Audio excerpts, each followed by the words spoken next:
والذین یؤمنون بما انزل الیک وما انزل من قبلک، جو کچھ اے حبیب مکرم صلی اللہ علیہ وسلم آپ پر نازل ہوا اور جو کچھ آپ سے قبل نازل ہوا اس کے اوپر جو ایمان رکھتے ہیں، یہ قرآن ان کے لیے بھی ہدایت ہے۔ وَبِالْآخِرَةِ هُمْ يُوقِنُونَ، اور جن لوگوں کا آخرت کے اوپر پختہ یقین ہے، یہ قرآن ان لوگوں کے لیے بھی ہدایت ہے۔ ہمارے یہاں اکثر ایک سوال یہ کیا جاتا ہے کہ اللہ جانے مرنے کے بعد کیا ہوگا۔ اس میں تو کوئی شک نہیں ہے کہ اللہ ہی جانتا ہے کہ مرنے کے بعد کیا ہوگا، لیکن اللہ تعالیٰ نے اپنی جو کتاب ہمیں دی ہے اس کے اندر سب کچھ بیان کر دیا ہے کہ مرنے کے بعد کیا ہوگا۔ اچھے بندے کے لیے اچھا ہوگا اور گناہگار کے لیے برا ہوگا۔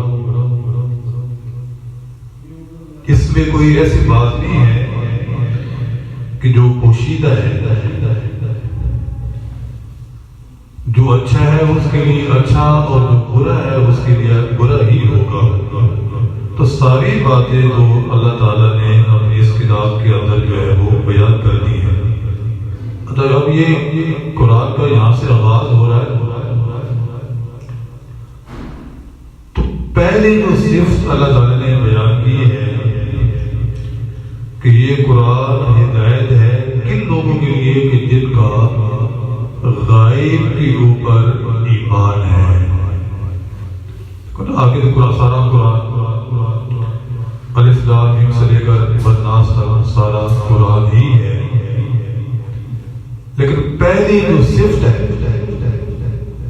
وہ یہ بیان ہوئی کہ جن لوگوں کا غائب کے اوپر ایمان ہے، یہ قرآن بھی ان لوگوں کے لیے ہدایت ہے۔ اس سے ایک بات واضح ہوئی کہ آج کا جو ہمارے حالات ہے نا، جو اعمال ہے، اس کی سب سے جو بڑی وجہ ہے وہ یہی ہے کہ ہمارا غیب کے اوپر جو ایمان ہونا چاہیے تھا وہ نہیں ہے۔ ہم ایک انسان جو ہمارے سامنے ہو اس کو تو احترام کرتے ہیں، لیکن اللہ تعالیٰ کا وجود جو اگرچہ ہمیں نظر تو نہیں رہا لیکن ہے ہمارے سامنے، اس کا احترام ہم نہیں کرتے۔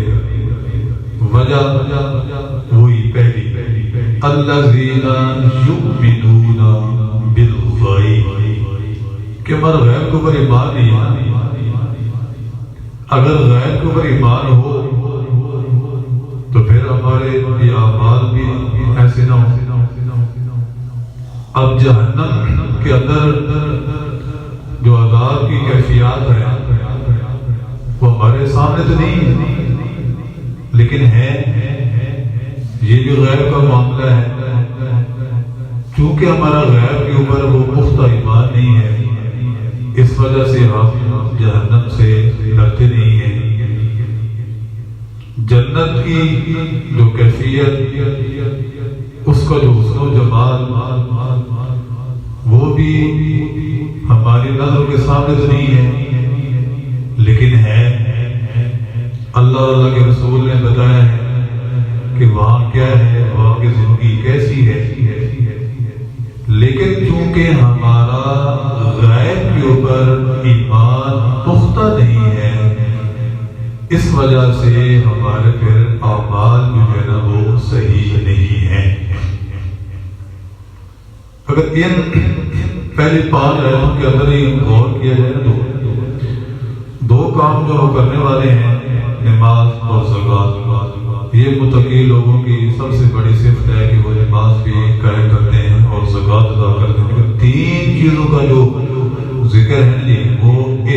اعتقاد کے ساتھ ہے، وہ باطن کے ساتھ ہے، وہ دل و دماغ کے جو پوشیدہ کیفیات ہیں ان کے ساتھ ہے۔ غیب پر ایمان، کتابوں کے اوپر، رسولوں کے اوپر ایمان، اور وَبِالْآخِرَةِ هُمْ يُوقِنُونَ، آخرت کے اوپر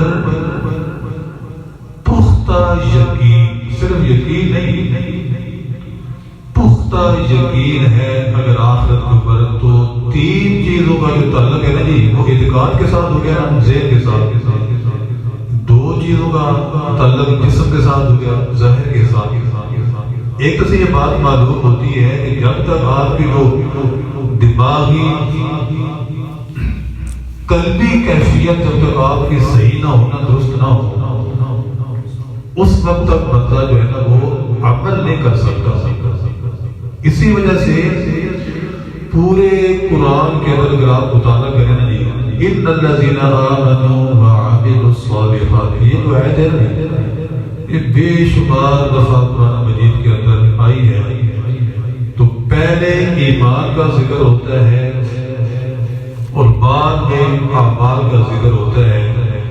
ان الذین آمنوا وعملوا الصالحات لهم جنات تجری من تحتها الانہار ذلک الفوز الکبیر، کہ بے شک جو لوگ ایمان لائے اور نیک اعمال کیے ان کے لیے باغات ہیں جن کے نیچے سے نہریں جاری ہیں، ہمیشہ ہمیشہ وہاں رہیں گے۔ ذالک الفوز الکبیر، یہ بہت بڑی کامیابی ہے۔ لیکن ایمان کا ذکر پہلے ہے، اعمال کا ذکر بعد میں ہے۔ اسی طرح اس سے ملتی جلتی بے شمار قرآن مجید کے اندر آیات ہیں، سب کے اندر جو ہے ایمان کا ذکر پہلے آتا ہے اور اعمال کا ذکر جو ہے وہ بعد میں آتا ہے۔ وجہ یہ ہے کہ جب تک ہمارا ایمان مضبوط نہ ہونا نہیں، ہم عمل نہیں کر سکتے نا، یا اگر ایمان ٹھیک نہیں ہے، عقیدہ صحیح نہیں ہے، پھر بھی اعمال جو ہے وہ فائدہ نہیں دیتے۔ عقیدہ صحیح نہیں ہے، ایمان صحیح نہیں ہے، تو عمل ہو نہیں سکتا۔ اس لیے اپنے ایمان کو مضبوط کرنا ضروری ہے۔ ایمان مضبوط ہوتا ہے قرآن سے، قرآن ہم پڑھتے نہیں، یہ کوئی ایک مسئلہ ہو تو پھر اپنا بیان کرنا نہیں، ایمان کو مضبوط کرنا ہے۔ ایمان قرآن سے مضبوط ہوتا ہے۔ جب ہم اس قرآن کو پڑھیں گے ترجمے تفسیر کے ساتھ، اس کو جانیں گے، تلاوت کریں گے، اس کا ایک ایک لفظ آپ کو جو ہے وہ پتہ ہوگا کہ اس کا کیا معنی ہے، تو پھر آپ کا ایمان مضبوط ہوگا۔ جب ایمان مضبوط ہوگا تو پھر اعمال آپ کے لیے آسان ہو جائیں گے، عمل کرنا پھر مشکل نہیں ہوتا۔ دیکھو نا، میں کئی دفعہ یہ مثال بیان کرتا ہوں، شادی بیاہ کی تقریبات ہو نا، ناچ گانا ہو، یہ مہندی ہے، یہ ہے، وہ ہے، آدھی رات کو لوگ اٹھ کے تیاری کرتے ہیں جناب، وہاں پہ ان مشاغل کے اندر مصروف ہوتے ہیں، ان کو تو نیند نہیں آتی۔ جن لوگوں نے باہر جانا ہوتا ہے، باہر ممالک، ان کے فلائٹس رات کو ہوتی ہیں، وہ رات کو نہیں سوتے یا اٹھ پڑتے ہیں۔ اس سے یہ بات معلوم ہوئی کہ یہ جو ہے نا عمل، ورک، یہ مشکل نہیں ہوتا۔ اس کے لیے پیچھے جس ایمان بولتے ہیں اس کا ہونا ضروری ہے۔ ہمارے یہاں کیوں نہیں بولتی؟ ہم نماز کیوں نہیں پڑھتے؟ ہم نماز تہجد کے لیے کیوں نہیں اٹھ سکتے؟ پیچھے ہے ہی کوئی نہیں۔ چلے پتہ نہیں جی مر گیا تو کدھر گیا، اللہ ہی جانے۔ ہمارا ہے یہ عقیدہ، اس لیے ہم سے اٹھ نہیں جاتا۔ جیسے ہی آپ کا ایمان مضبوط ہو جائے گا پھر آپ اٹھ پڑیں گے۔ اسی وجہ سے اللہ جل شانہ نے اپنی اس بابرکت کلام کو جہاں سے آغاز فرمایا نا جی، کہ پہلا جو پیج ہے اس کے اندر یہ اس کا فرق بتا دیا ہے۔ یہ قرآن ہدایت ہے، ساری دنیا کے لیے ہدی للناس، سارے جہانوں کے لیے ہدایت ہے، لیکن ہے ان کے لیے جن کا غیب کے اوپر ایمان ہے، آخرت کے اوپر پختہ یقین ہے، رسولوں کے اوپر، کتابوں کے اوپر جن کا یقین ہے، یہ ان کے لیے ہدایت ہے، اور آخرت کے اوپر پختہ یقین۔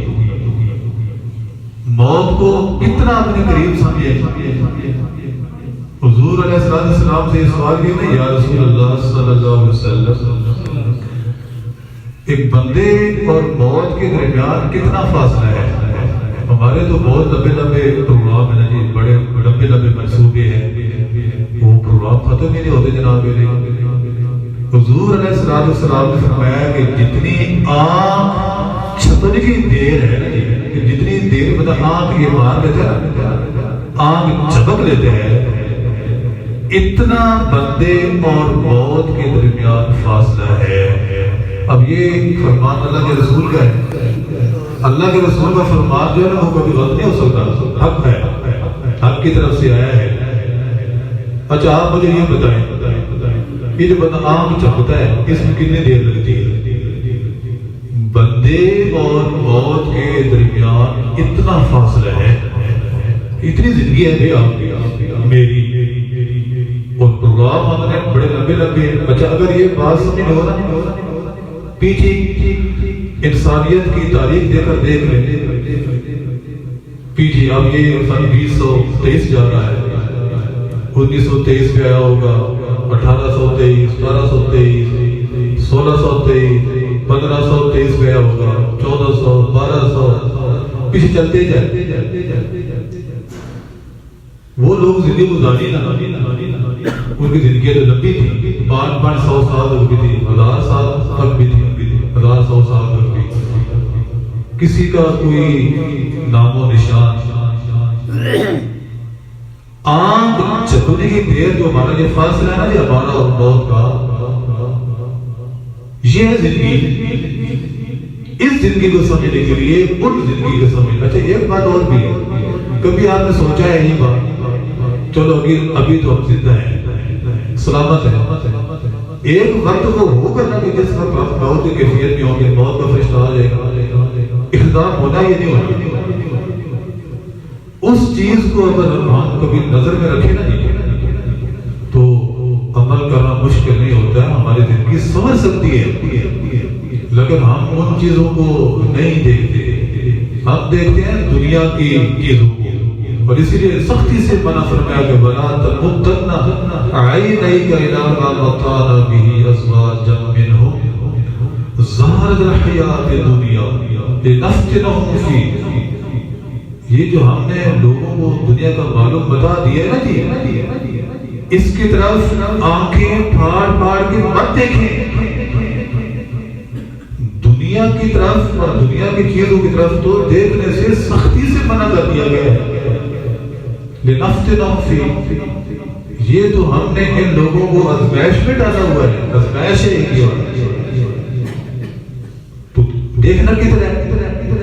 دیکھنا وَبِالْآخِرَةِ هُمْ يُوقِنُونَ، آخرت کی طرف دیکھنے، اپنی نظر جو ہے نا نگاہ وہ آخرت کے اوپر رکھیں تو آپ کی زندگی سنور جائے گی۔ فرمایا لوگ سوال کیا، یا رسول اللہ صلی اللہ علیہ وسلم، لوگوں میں سے سب سے زیادہ عقل مند بندہ کون سا ہے؟ فرمایا جو سب سے زیادہ موت کو یاد کرتے ہیں اور موت کی تیاری کرتے ہیں، لوگوں میں سے سب سے زیادہ عقل مند موت کو زیادہ یاد کرتا ہے اور اس کی تیاری میں لگا رہتا ہے خدا کے لیے۔ اگر یہ کیفیت ہمیں نصیب ہو جائے نا جی تو پھر میں عرض کر چکا ہوں، عمل کرنا ہمارے لیے مشکل نہیں ہے۔ چور رات کو چوری کر لیتا ہے، یاد رکھتے ہیں، ہم اپنی چیز خود رکھتے ہیں گھر میں، ہمیں نہیں ملتی، تو چور ڈھونڈ لیتا ہے، ڈاکو ڈھونڈ لیتا ہے، وجہ کیا ہے؟ پیچھے ایک مشن ہے، ایک شوق ہے، اس شوق نے اس کام کو آسان کر دیا جناب. اتنا بڑا رزق وہ لے لیتے ہیں چوری کا اور ڈاکے کا رزق آسان تو نہیں ہے نا, لیکن ایک پیچھے مشن تو ہے نا. اس مشن کی وجہ سے ایک مشکل کام کو اس کے لیے آسان کر دیا ہے. تو خدا کے بندو جنت جہنم آخرت کو مذاق ہے, کوئی تماشا ہے؟ خدا کی ذات کوئی مذاق ہے؟ تو اس کی کوئی نہیں ہے, عمل ہم سے نہیں ہوتا. عمل اس لیے نہیں ہوتا کہ ہمارا آخرت کے اوپر یقین, اس لیے اپنا ایمان جو ہے وہ مضبوط کریں اور پھر اپنے عمل کو بھی مضبوط کریں, تاکہ اللہ تعالیٰ کے ذات دنیا کے اندر بھی ہم جو وہ اس نے عنایات ہم کو عطا کرنی ہے نا وہ کریں, اور خاص کر کے جو آخرت میں ہمیں عنایات اکرامات ملنی ہے وہ ہمیں ملیں. اس کے لیے اپنا ایمان اور عمل مضبوط کریں, اور اس کے لیے قرآن پڑھنا پڑتا ہے. پھر وہی بات آپ آگے آخرت میں ایمان کو مضبوط کرنے کے لیے قرآن کو پڑھنا پڑتا ہے. قرآن خدا کے لیے پڑھیں, صبح اٹھ کے نماز پڑھیں, نماز سے پہلے قرآن پڑھیں, نماز کے بعد بھی نہیں, کم از کم گھنٹہ کی دیر ہو نا یہ پروگرام قرآن کی تلاوت کا. وہ قرآن الفجر ان قرآن الفجر کان مشہودا. تو انشاءاللہ آپ کی زندگی کے اندر جو ہے وہ نکھار آ جائے گا. اللہ تعالیٰ ہمیں عمل کی توفیق سمجھے.